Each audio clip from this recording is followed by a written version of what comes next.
میرے ساتھ JUI کے رہنما حافظ حمداللہ صاحب نے ہمیں جوائن کیا۔ السلام علیکم، بہت بہت شکریہ حافظ صاحب، آپ نے وقت دیا۔ حافظ صاحب، جیسے کہ بات ہم کریں کہ مولانا فضل الرحمان جب سے انتخابات ہوئے ہیں ایک احتجاجی حکومت مخالف احتجاجی تحریک چلانا کا عندیہ دے رہے ہیں۔ آپ لوگ تو پارلیمنٹ میں حلف بھی نہیں اٹھانا چاہتے تھے، لیکن پیپلز پارٹی اور نون لیگ نہیں مانی۔ اب لاک ڈاؤن کی کال کے بعد پیپلز پارٹی نے انکار کر دیا ہے، جو نون لیگ ہے یہ بھی گومگوں کی کیفیت میں ہے۔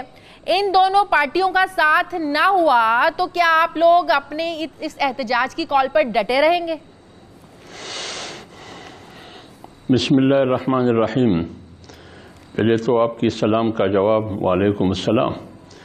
اور آپ نے اپنے ابتدائیہ جو تمہید پیش کی کہ مولانا صاحب اقتدار میں رہے گزشتہ 15-20 سال سے، میرے خیال میں میڈیا والوں کی یہ جمعیت علماء اسلام کے ساتھ اور مولانا کے ساتھ بہت بڑی زیادتی ہے۔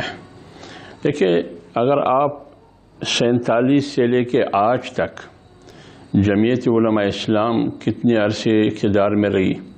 صرف 7 ایئرز، 7 سال اقتدار میں رہی ہے۔ باقی پورا عرصہ یہ 72 سال جمعیت علماء اسلام کی اپوزیشن میں رہی ہے۔ امریت کے خلاف، ڈکٹیٹرشپ کے خلاف، MRD، ARD، PNA جس کو قومی اتحاد کہا جاتا تھا 77 میں، مشرف کے خلاف جو بھی جنرل آیا، جنرل ضیاء الحق ہو، جنرل ایوب ہو اور جنرل مشرف ہو، ہمیشہ اپوزیشن میں رہی ہے۔ جمہوری حکومتوں میں بھی 2 حکومتوں میں رہی ہے، فیڈرل میں اور پیپلز پارٹی کے ساتھ 2 سال اور PMLN کے ساتھ بعثت اتحادی 5 سال، یہ 7 سال ہم رہے۔